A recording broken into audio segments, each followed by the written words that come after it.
Good evening, everyone, and thank you so much for coming out on this, what feels like a very suddenly autumnal evening to the Wheeler Centre. My name's Madeline Morris. It's fantastic to have a wonderfully full house for this evening. I'm moderating this evening's discussion. I'm a presenter, a reporter for ABC 7:30 in my day job, and I'm an author as well, and I am absolutely fascinated by this subject tonight, one of the biggest subjects that we're all going to be tackling in the next 30 years or so. 30, 50, 100 maybe? Because we are getting older, aren't we? It's no news to anyone, we are getting older. If you look at the intergenerational report, it predicts that girls born this year will live until they're 95. Gents always losing out, only living until 91 and a half. But as we get older, we're getting more expensive. Healthcare now costs per person $2,830. By 2055, it's going to be $6,500 per person. And we're not producing enough children. It's all your fault, all of you out there. We're not producing enough children to help support us as we get older because in 2006, the ratio of those of a working age was to those above 65 was 5.2 to 1. By 2055, that ratio is going to be 2.7 to 1. So these are all big things that we've got to grapple with. How are we as a country going to support this ageing population in terms of infrastructure, healthcare? Is it time to reevaluate what ageing actually means, what being old means? How is all of this going to affect our social fabric? The changes we're going to have to make to institutions. Am I going to have to work until I'm 80? Probably yes, I am. And the favourite question of people of my age, Gen Xers, is it all the baby boomers' fault? Everything that's wrong? And the answer, I think, is yes. If not that, then definitely the Gen Yers who are coming behind us, who are all just completely lazy.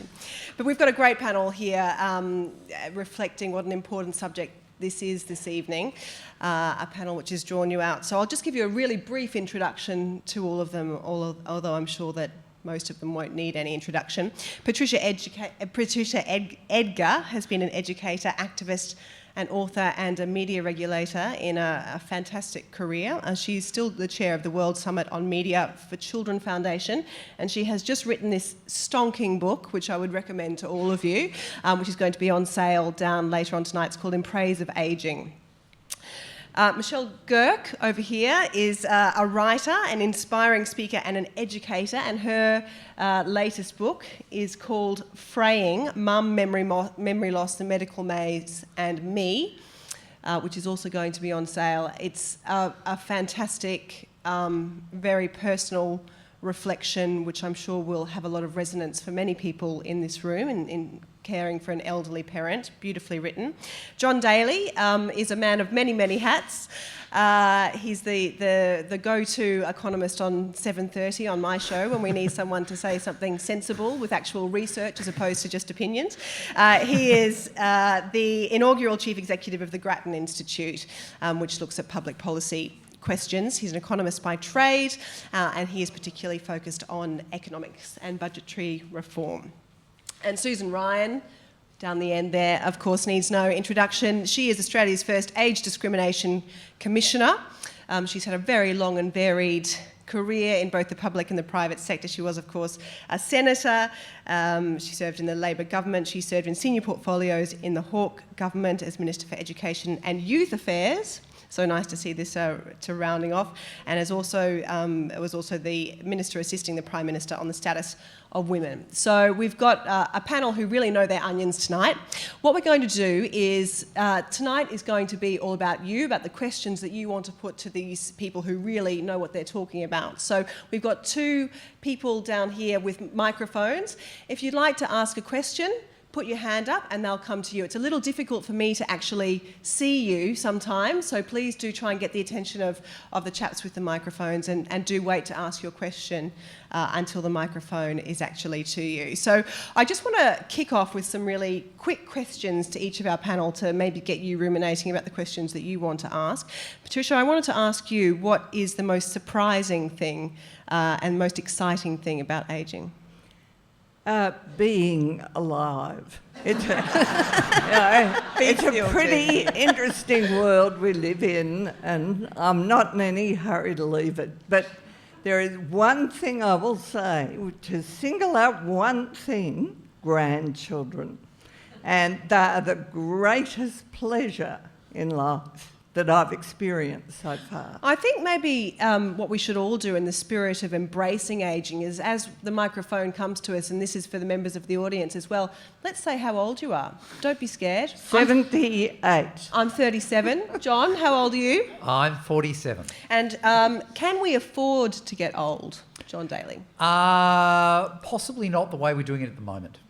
So the way we're doing it at the moment is that Commonwealth Government, which is most of the show in government in financial terms in Australia at the moment, has gone from spending about $20,000 per person over the age of 65 to about $30,000. It's in real terms, just over the last 6 or 7 years. So we're spending a lot more. We're spending a lot more on health. We're spending a lot more on age pensions, partly because we've increased the rate, partly because we've made eligibility very broad. And then we're collecting less tax because we've made superannuation, frankly, ridiculously generous, so that people who are very, very wealthy wind up paying very, very little tax. And you roll that forwards through an ageing population, and you wind up with some budgetary numbers that are not very exciting, or maybe they're far too exciting. And the only way that you can make it look all right is to make a whole series of assumptions, as they did in the intergenerational report, which bear more resemblance to a Harry Potter novel than a sort of government report. And so we are going to have to look long and hard at things like our superannuation policy, our age pension policy, and so on, our tax policy more generally, and ask, have we got the settings right so that we can continue to look after the people in our community that need looking after, and so they have a happy and prosperous ageing life. Michele, how old are you, and what is old anyway? That's a very good question. Oh, I do remember the first. I'm 55. But it's interesting because when I was asked to be on this panel about ageing, it took me back to a time when I was 42 and I'd had a back injury for 2 years and couldn't work, and I was used to being an activist and out there, worked in human rights, worked in a war zone, working at the Victorian Foundation for Survivors of Torture, seconded out to work with Shanana Gusmail's representative in Australia, very active, and all of a sudden all of that disappeared.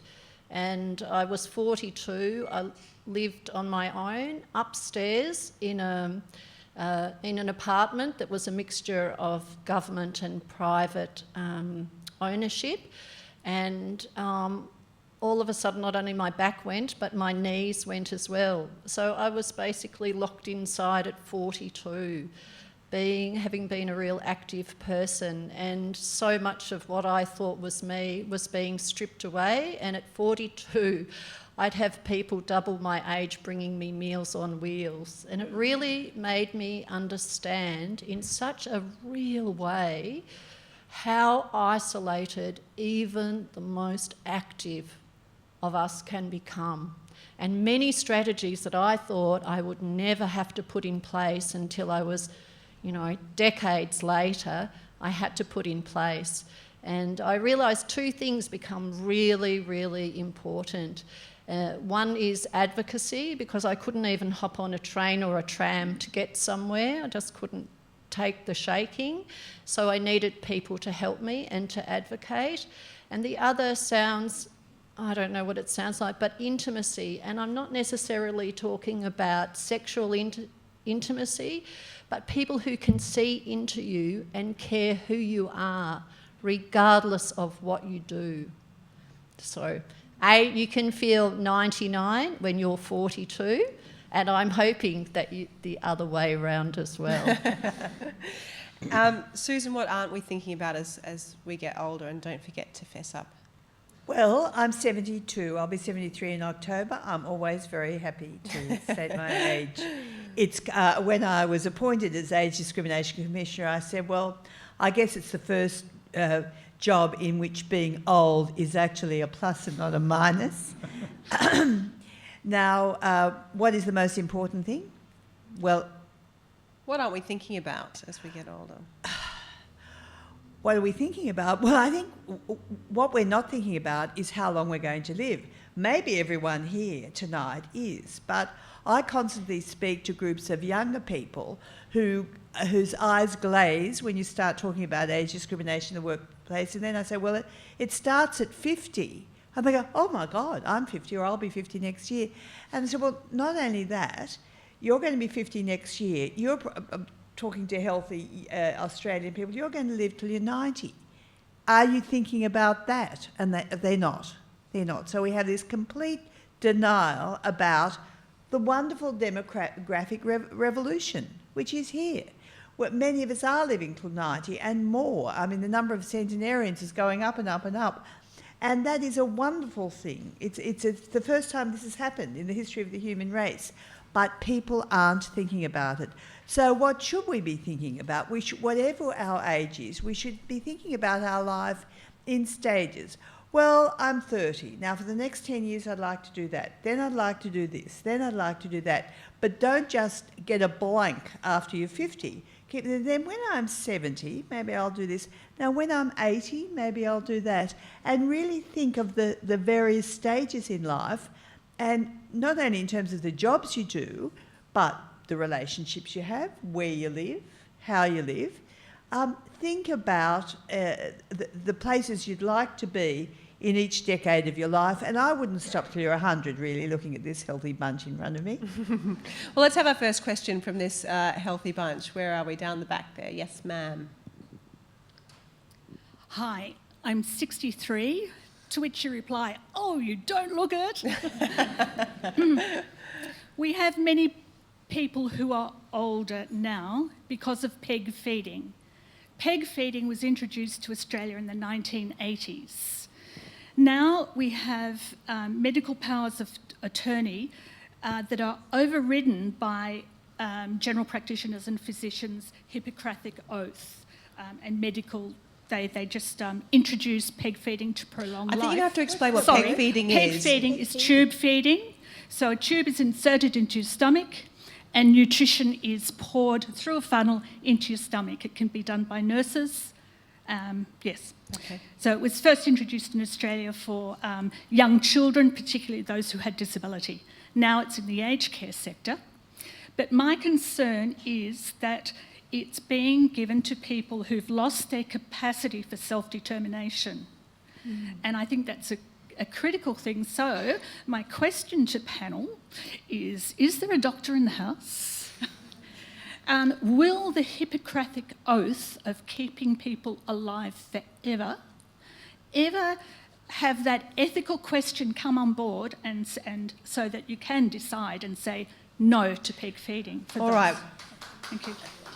Thank you. I think John would be a great person to start with about this, actually, because funnily enough, he's written a paper which is not too far away from... At least one of my colleagues wrote a paper called Dying Well.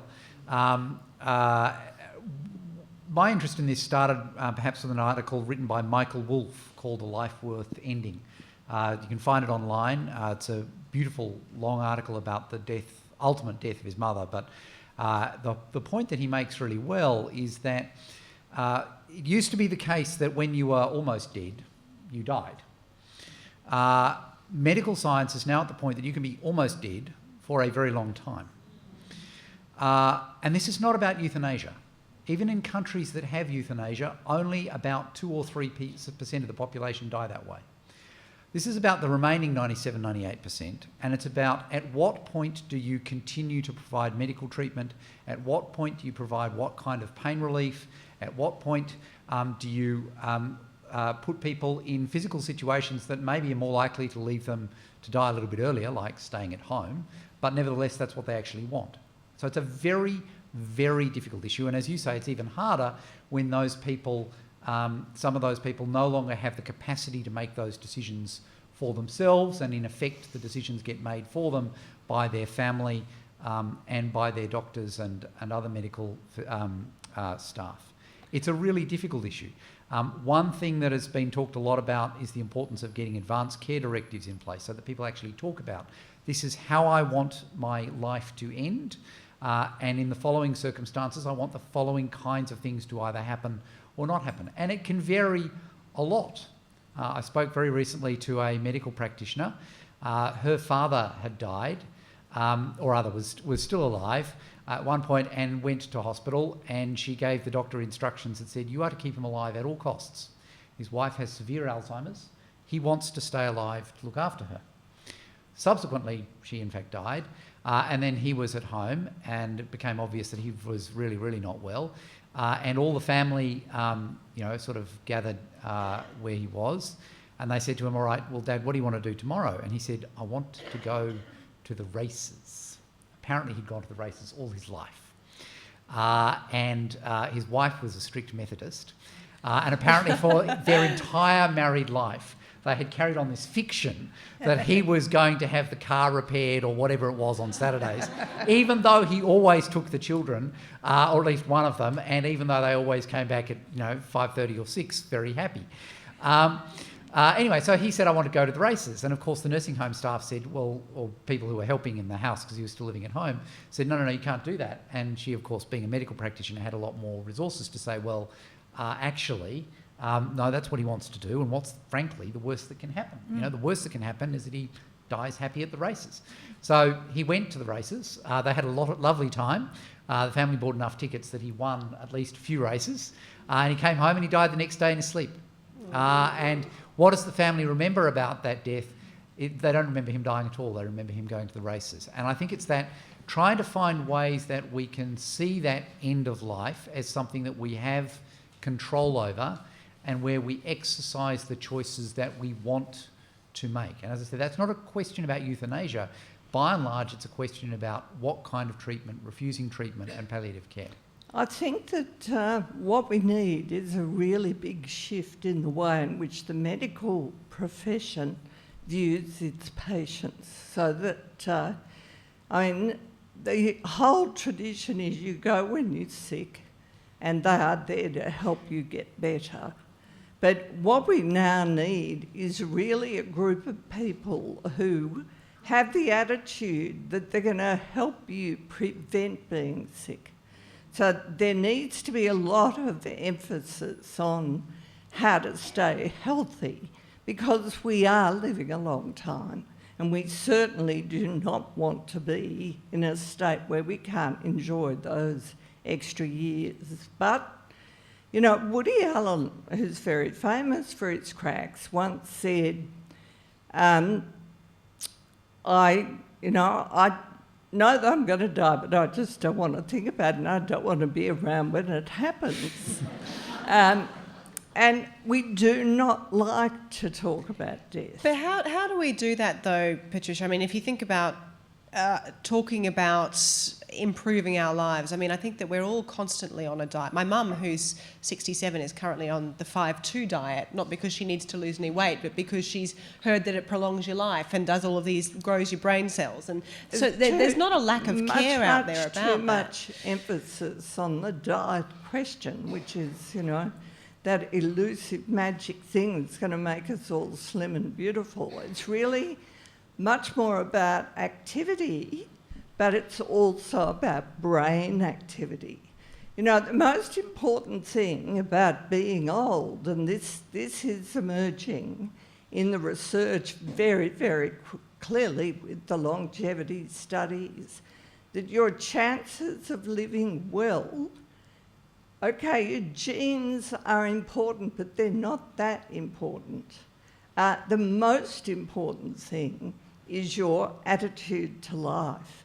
And if you have got a positive attitude, if you get up and greet the day, if you plan, if you've got friends, if you've got social engagements, if you really keep interested in the world around you, you will live longer and you will live better.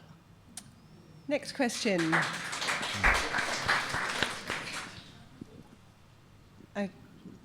Okay, who have we got down there? Hi, And then we've got someone a gentleman up the front. We might take after that. Yes. I'm Marie, and I'm last count I'm 66, I think. Losing my memory. I just had 2 points to make. One, I'm definitely in favour of Nishki and his I call them suicide tablets.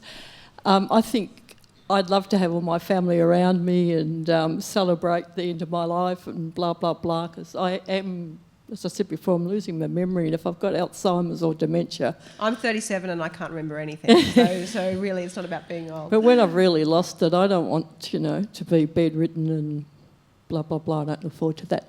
But also, I know about feeling positive and all that stuff, but here's the downside that we've got no control of, and I'm really, really worried. This coal seam gas, this fracking that's going on around this country that's going to destroy our water base, our artesian water, and in the end we're going to have to buy water, and Monsanto coming in with their genetically modified seeds and selling them when they can only use them once, then you've got to buy them again.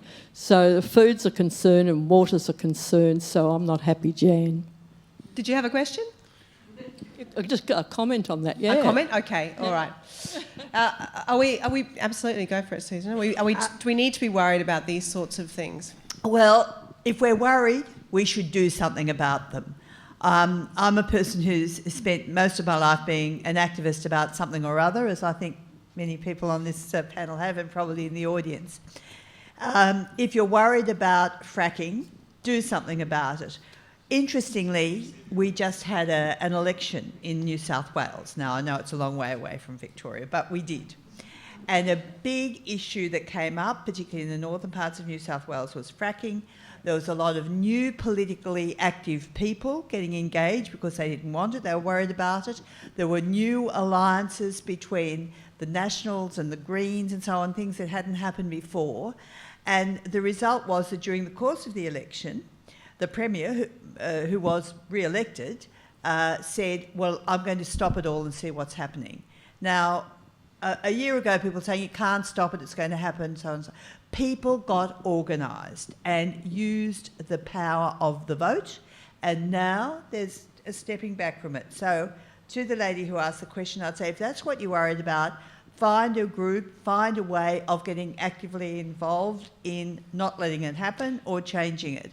And I do believe, Pat, if we stay activists as we were when we were young feminists together, that will solve a lot of the problems of the ageing so-called burden. And the advantage is that you have more time. If you've stopped working, potentially, well, that's right. Then you do have more time. And I know in the work that I do, I see a lot of people who are probably retired who are spending time and we know doing this how to do things. I was really thrilled when I was first appointed to be Age Discrimination Commissioner. I was going around the countryside speaking to groups of older people, and I kept coming across all these second-wave feminists who were... And they were turning up to meetings and saying, we want a petition, we want a rally, which parliamentarian should we go to see? And, they were bringing their political experience to pursuing an active course, just as they had done when they were 25. So, but I think there's a good model with what Well did, the women's electoral lobby. And that started with just a few people meeting in a lounge room, Beatrice Fass's lounge room, a very influential movement. Now, for goodness sake, this is a much, much bigger group of people even than the feminists. So everybody gets old. And Patricia, what I noticed, one statistic that I read in your book, which I can't remember what it exactly was, but it was about the people's quality of life in their 70s. If they are computer literate, as I'm sure everyone in this room is, they have a much better quality of life. They're actually measurably happier than if they're not, because they're able to tap into those communities. Well, that comes back to what I was saying before. It's about social engagement. It's about making an effort. It's at every stage of your life, you do better if you make an effort. That's true of kids in primary school. It's true right through your life. And of course, as you get older, if you sort of pack up and sit in the corner and say, I'm old, I'm tired, I can't be bothered, your life will close around you. People won't want to come and see you. They won't want to talk to you. They do not want to hear how sick you are and how bad you're feeling and how miserable you are. I mean, that's part of friendship. but it cannot dominate a whole scene. You know, you've got to get outside yourself and really engage with life. There's a lot of fun to be had. Bit of inspiration for you there. Could I make a comment Sure, about Michele, the sure. start of that being... Last year I went to a conference. It was an international conference for end of life, and I think it was like policy and practice, and there were ethics, and it was the most incredible array of mainly medical and legal people, and talking about the issue how basically over the last couple of decades we have medicalised dying. Before it used to be more a family and a community thing. And it was quite inspiring to hear these medical professionals talking how could we educate the community more so that you're not... Well, I'll just give you this example. The book I wrote was about accompanying my mother through the last 15 months of her life. She was an extraordinary woman. She, in some ways, she'd hate me to even say this, she might be the model Joe Hockey might like me to hold up, because she worked till she was 88. She was a lollipop lady on the school crossing, and that meant she was engaged. After Dad died, she had always been a community participator. She'd helped to build the school, the church, the tennis club, and that community held her as once she finished work and would pop in and see her and all those sort of things, and it became really important. But one of the things happened, I used to stay in Queensland when I was getting treatment for my back at one of the hospitals, and I stayed with a medical family, and they said to me, once you're over 75, Michele, like your mum, you should have this advanced care plan or advanced directive. There are different states, different legislation. So I came home, I'd never heard of it, and I said to Mum, let's go to the GP and discuss what you would like. Now, we never wrote that down. The GP had, he probably made a few notes. It was nothing like it is now. But that helped me help Mum so much, because I'd get a call at work, your mother's had a fall, she's in hospital, she smashed her head, she had a heart problem, she had early stages Alzheimer's. And from work, I'd have to be there for within, as soon as I could. And then you'd see your mum, you'd get hauled out, and they'd say to you, she's gone down very quickly, would we resuscitate her? And I cannot tell you the relief of having had discussions with Mum. I lived in Central America. I lived there during a war zone and after a war zone. We have just got to accept the whole dying thing and have conversations about it. And, Mum and I had watched Katie Lang when she sang at the Commonwealth Games, and I'd say, Mum, that's a beautiful funeral song, isn't it? And she'd say, yes, right, wrote that down. So we played Hallelujah, because I knew that's what she wanted. And I think we could lose a lot of fear if we actually got very practical about it. And is this what we want or not? And I'd just like to mention one website, which I met the fellow who set it up. He's in the Geelong Hospital.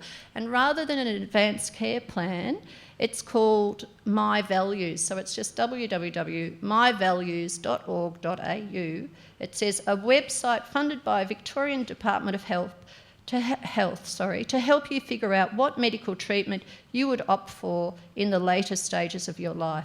People around the world are invited to complete the questionnaire and get a profile of their values and preferences. So maybe there's conversations and things like that we need to start, and that would take the fear, a lot of the fear, out of what that comment started, being fearful about the latter stages. So myvalues.org.au. Yes. Yes? Hello. I'm 67, going to 68 this Lots year. of 60s in here this evening. Yes, and one thing I like to point out is in the news media, us old people get bombarded with how much we are costing the system. and it's really quite pessimistic. I think the economics or economic metrics should really look at how much we are contributing. I know that I go to the doctor every 3 weeks or something to get some shot or something, but I also know that I mentor the students free of charge. There are about 40 students, and my wife, she went to as a volunteer to Vision to transcribe for the, even though we are older, for the Vision. So you're pissed off? No, all I'm saying is that, you know, people eye on pensions, they focus on how much the pensions are growing. I, myself, and I think there are a lot of people my age, we are solving problems. We are solving the fracking problem, for example. I can, because I've got the skills to do it, I've got the computer skills, and I can mentor students. So it's worth money. So, and the problem is that those sorts of valuable contributions aren't necessarily quantifiable in a monetary sense. So well, those... They were... they are quantifiable, but they are? They're not. We're not being quantified, I should clarify. They're not quantified. There used to be a mentor-student relationship before. Now that thing has been dissociated. You know, the younger generation seems to be quite self-confident now. They call it selfishness sometimes, but you know it's the Gen Yers, I tell you, they're terrible. I think we are contributing, but I think the economics should reflect that. I'll come to the panel for a second, but ma'am, it seemed as though you had a direct question or something to contribute about that. Is that right? Yeah. Cheryl, I'm 64 and I've just retired, but I'd like to see... Just hold the mic directly in front of you. I'd like to see in the room how many people volunteer or look after grandchildren, because it's directly related to... People used to say that there were older women who kept things going, like they're in the hospital auxiliary, but I think now, looking after grandchildren one day a week or volunteering in all sorts of capacities, that's saving a hell of a lot of money. If we didn't do it, I don't know what would happen. So who here does unpaid childcare or some sort of voluntary work for an organisation? Yeah. No, there are 1 million grandparents who look after their grandchildren on a regular basis while their parents work. That's a massive contribution. So, John, I might just turn to you in terms of the actual figures, in terms of, so why do we, A, not quantify these sorts of currently unquantified contributions, and B, can you actually tell us in a monetary sense what people over a certain age work? They certainly, you certainly can try and put a monetary value on them. The catch, of course, is that they don't make the budget balance. And one of the reasons that we are very worried about this is that when the budget doesn't balance, when, for example, this year, as we have more or less for the last 6 years, run a deficit of about $40 billion, what that means is that young people in particular are ultimately going to have to pay more taxes to pay it back.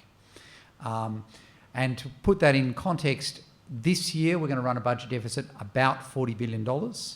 That means that every household between the age of 25 to 34 at some stage in its life is going to have to pay another $10,000 in tax extra. So the cumulative effect of the last 6 years is about another $60,000. Now, all of a sudden, that's starting to become quite material. So that's why we care, and that's why the things that do have monetary value do matter, because volunteering is terrific, but it doesn't... You can't tax it. You can't tax it. But John, it doesn't that just happen if all the assumptions we're making stay the same? Now, why should they stay the same? There are all sorts of other ways of sort of really looking at the problem. Well, there's all sorts of other ways, but they all ultimately amount to either increasing taxes or reducing expenditure. There are no alternatives to making budgets balance. There are only two levers. But in terms of volunteering, I mean, it is interesting. I realise that volunteering in this room is no doubt very high, but interestingly, despite the popular myths, you actually go get the numbers from the ABS. Volunteering is actually higher amongst younger age groups. I was surprised by that, but anyway, those are the numbers. And then here's the really fascinating thing, is that both volunteering rates and looking after grandchildren rates are the same whether or not older people are working, which I was quite surprised about, but those are the numbers. And that's as in paid employment.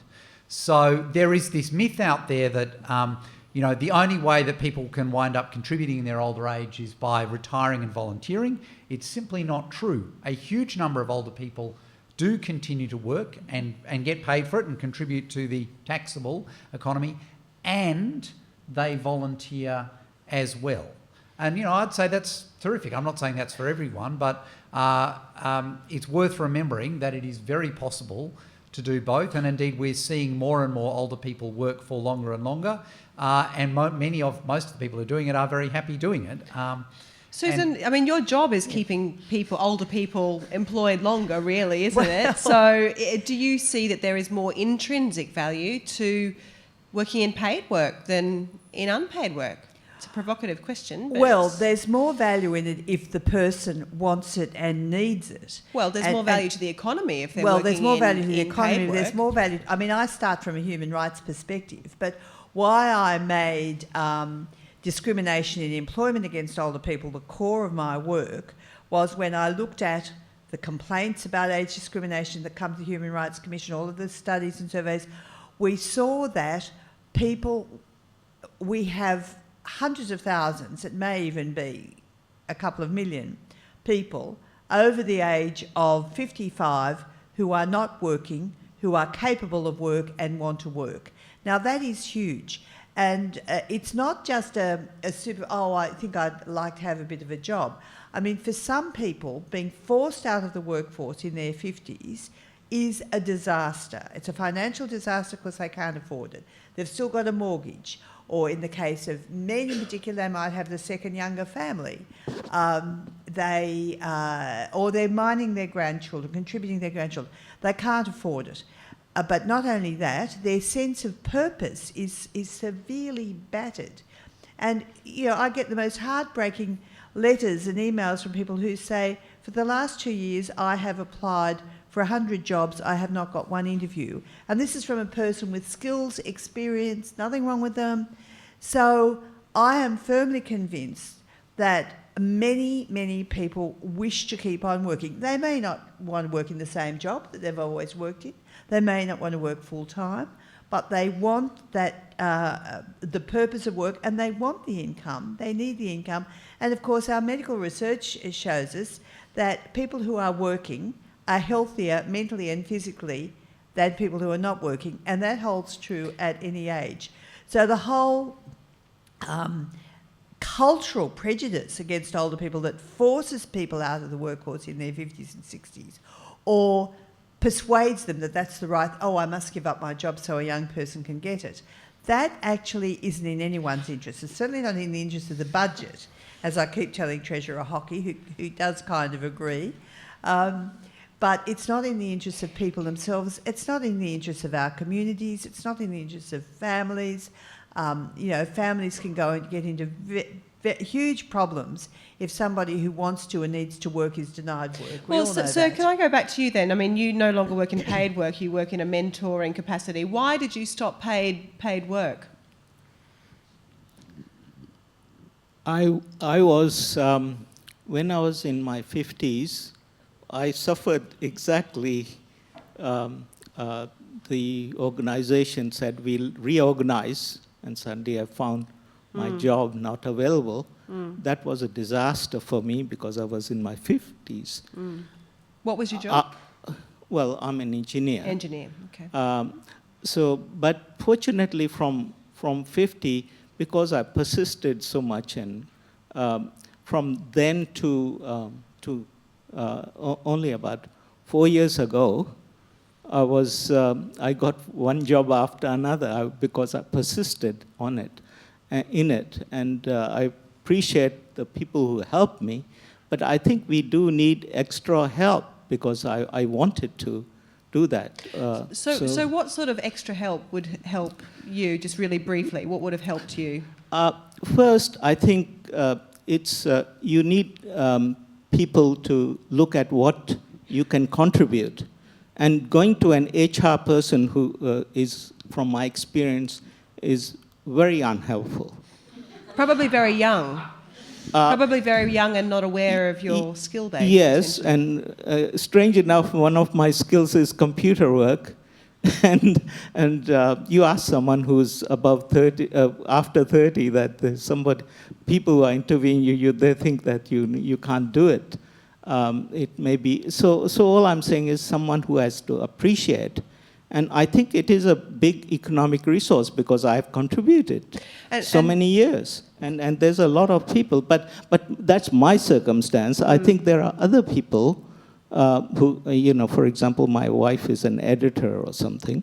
And you just look at the newspaper and see that you do need editing skills. Yes, absolutely you do. So how many? I mean, Susan, just we'll move on after this. But do you think that there is any kind of shift as the population is getting older, as people are wanting to work, as people in managerial and hiring positions are getting older? Are you seeing any sort of change at all? Yes, I am. And I'm happy to say there are some major employers who have understood the value of experience. And interestingly enough, some of the ones I could mention are in financial services, banks and insurance companies. Now, they, in most cases, understand the value of their mature employees, and they take steps to refresh the people, give them more training, maybe a different job design. Now, they didn't do this out of the goodness of their hearts. They did it because it was customer-driven. Customers who go to the bank to negotiate a business loan or a mortgage or something like that want to deal, first of all, they want to deal with a person, pretty reasonable in my view, and they want to deal with a person who has maturity and experience. And so the banks, having said, no, everything can be online and you never need to have any people, and so suddenly realised that to maintain or grow their market share, they needed employees that the customer liked to deal with, and that is a mature, experienced employee. Insurance companies, similar.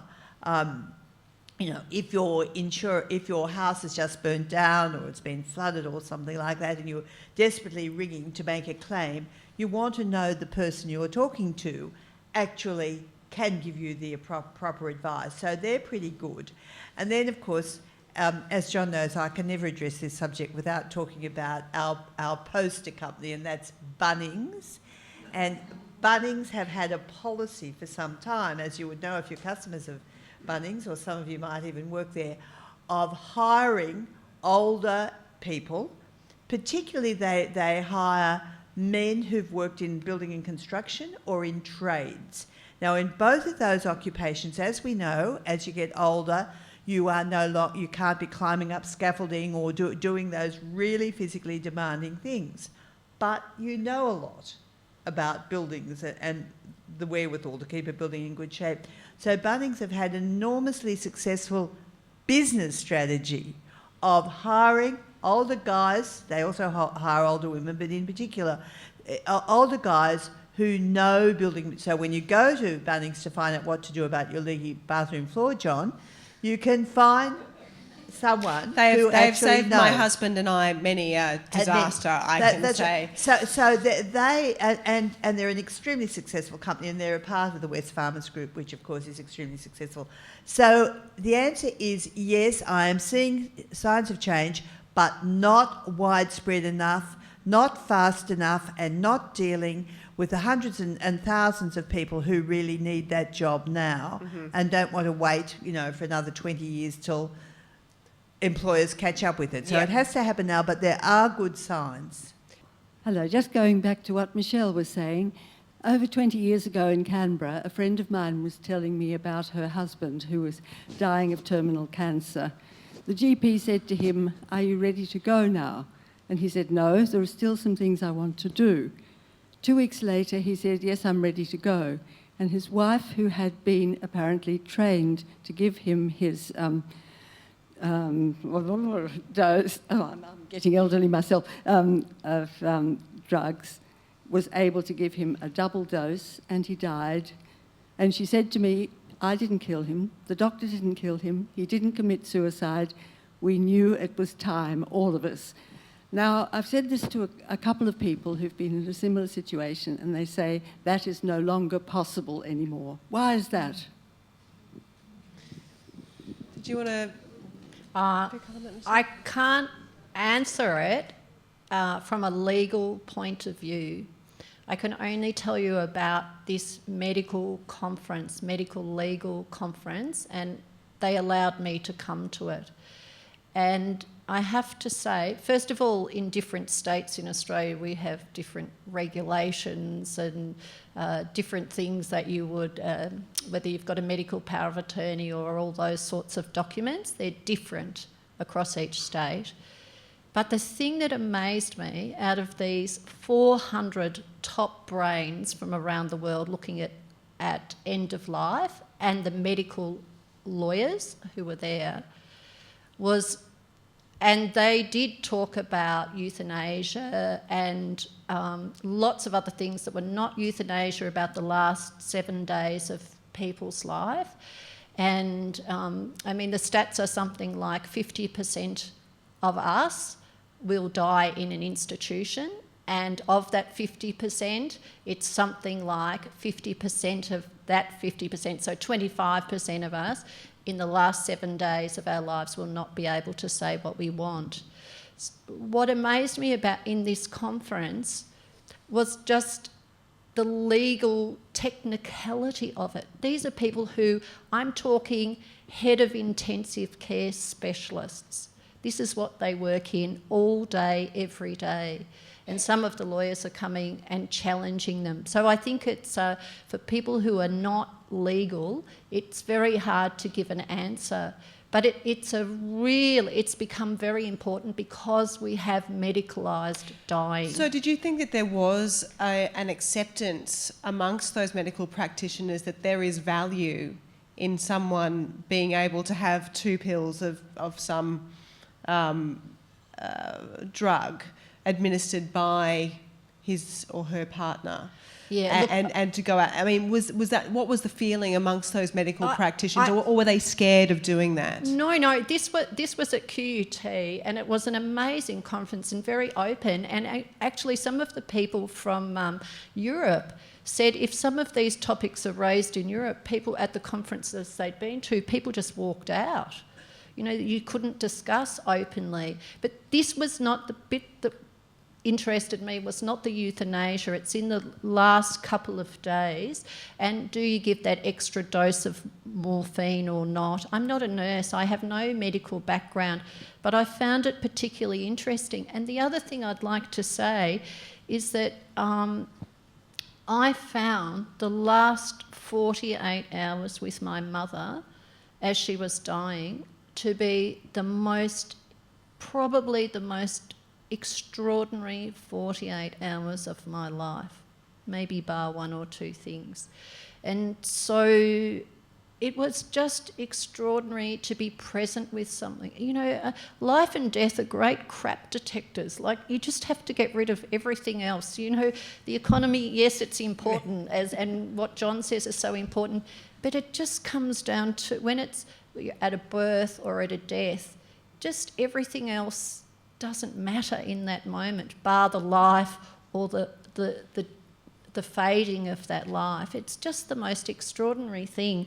And I guess having been with my mum, and yes, they did finally give her some morphine and then an anti-convulsion thing at the end, but what I went through with her in that particularly on that last day, was so extraordinary.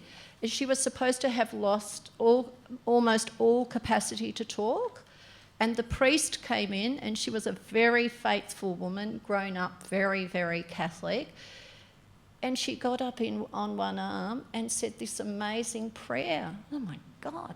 And then I thought, well, I just couldn't believe it. I never heard the prayer. I still got no idea what she was saying, and the priest said she would have learnt it as a little girl. But how can the body do that? How could that, like, I wouldn't want to take that away. Yes, I understand we don't want great suffering and all of that. I understand that. But there's so much complexity, and I'm just trying to say that complexity makes it very, very difficult to say this or that, or take...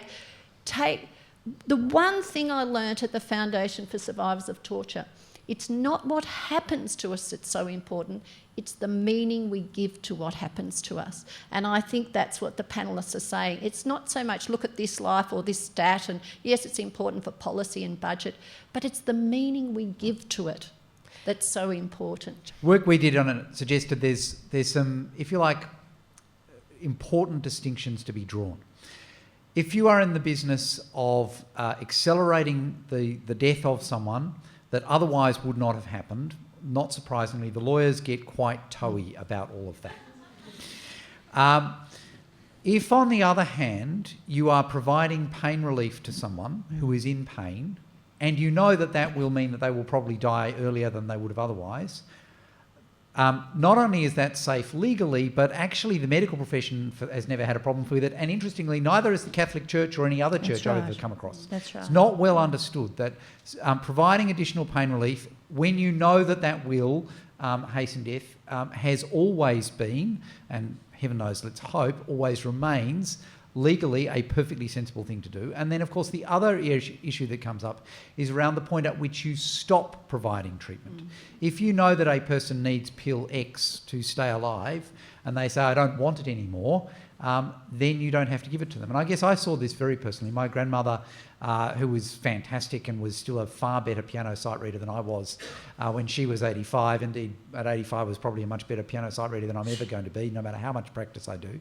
Nevertheless, got to 85 and was really, really not well, and then basically just stopped eating. And of course, when people died at home, that was much easier to do. And a huge number of people essentially elected, once they got to the point that they didn't want to live anymore, that's what they did, is that they literally just stopped eating. And this is where advanced care directives and the point you were making earlier comes into play. Okay, so we've got a lady up the front here really quickly, and then have we got someone down? Oh my goodness, it's a young person. Let's have a young person down the back. We'll have, and then we'll come to you, ma'am. Hi, I'm working on a project helping to connect older experts with small businesses. But one of the things I notice is that our societal structures don't allow people to work in a part-time way. And that's actually occurred for a long time, especially with women who've traditionally wanted to get back into the workplace after having kids. And often they want part-time work, and now it's affecting older people who also want that. 80% of baby boomers want to work part-time as they get older. What do you think needs to change within society for corporate culture or overall culture in order to allow people to extend their working lives in that way? That's a really big question. So, but Susan, if we can just come to you, if you could just give a 30-second answer. I think the word is flexibility. And again, I think good, far-sighted employers are realising they get the best out of their employees if flexibility can be negotiated between the employer and the employee. So you say, look, I want to keep my job here, but I now only want to work 3 days a week, or I want to work a shorter shift, but I will keep being a productive employee. And if the employer's got any sense, they say, we can accommodate that. I think part-time working mothers kind of broke the back of the flexibility thing, that employers got to understand that the part-time employee can be very productive, very engaged, and we now actually have it in our national employment standards that a person can request flexibility from their employer because of their age or family responsibilities. They may not get it, but they've got the right to request it, and I think the workforce of the future is going to be a workforce where many people work flexibly.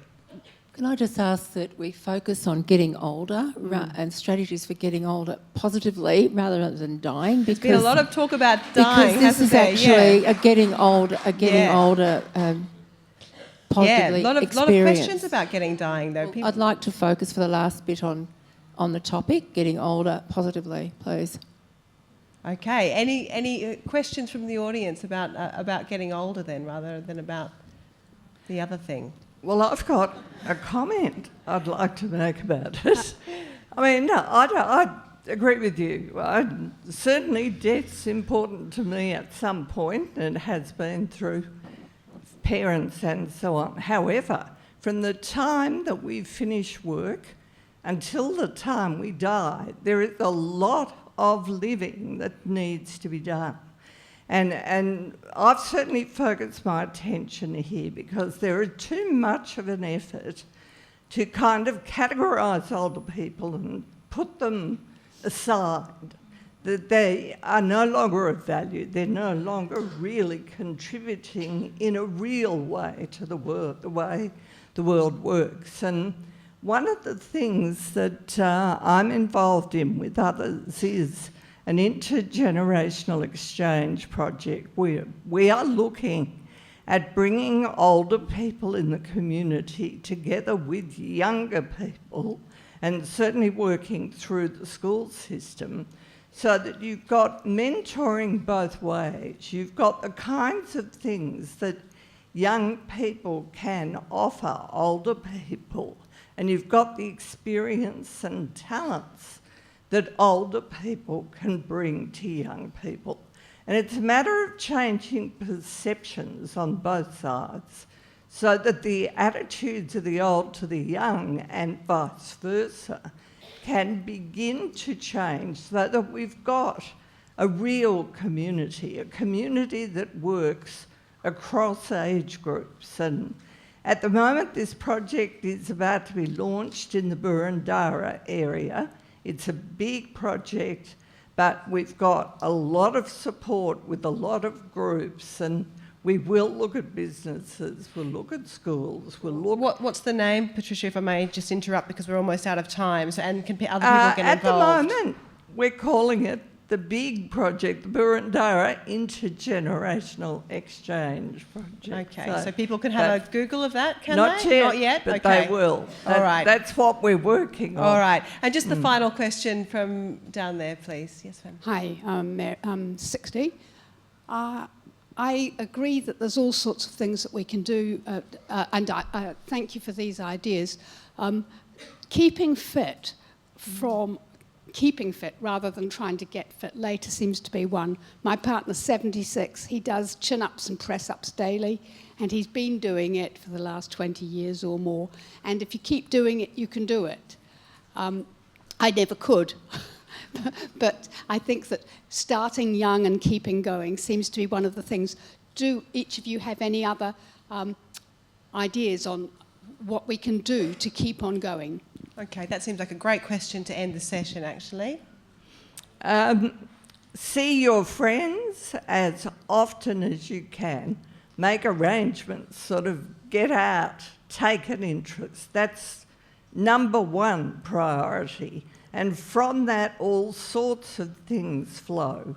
You know, you will find ways that you can help other people and get rewards, satisfaction, and sort of apply your experience. Every single person in this room has got skills. Now, some may say, no, I don't really, but you do. And it's just a question of digging a little. And there are all sorts of things that could be done if there was a response that said they're valued. And the major thing is this being told all the time that we are of no value because we're old. I mean, that just got to stop. That whole psychological approach is wrong. John, what's your thoughts? I think it's, as well as keeping physically active, is keeping mentally active. And I think it's interesting to think, what does that really mean? Because, of course, it might mean doing the crossword, and it might mean playing bridge, and it might mean getting involved in political activity, but it could mean a lot of things. But for me, the real definition is the capacity to continue to be surprised.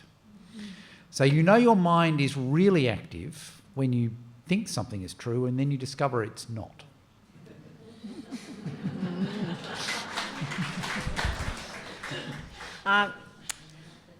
I'm a big advocate of swimming and exercise. I just have to move every morning, and I actually swim laps, but I see this aqua class and it's extraordinary. And this woman, I've forgotten her name, someone Conway, she's 93. She drives there. She's an avid Richmond supporter. She does her exercises. She's awesome. Almost every woman, I used to do that group, but I prefer to do laps. Almost every woman in there has some kind of injury, or my knee went or my back went, and it just doesn't matter. It's not part of the conversation. So many other things are. So I think, you know, some kind of participatory sport that does everything for you. Well, I'd say be bold. Take a few risks. If there's something you want to do, have a go at it. You mightn't succeed, but you probably will. That's what I used to say to young women when I was encouraging them to get out of the sort of female stereotype that we can't do this, that and the other. Well, now I say to older people, set your mind on something, give it a go. You'll be surprised what you can achieve. And a bit of boldness goes a long way. But finally tonight, a final big thank you to Susan Ryan, Michele Gierck, John Daly and Patricia Edgar. Thank you very much.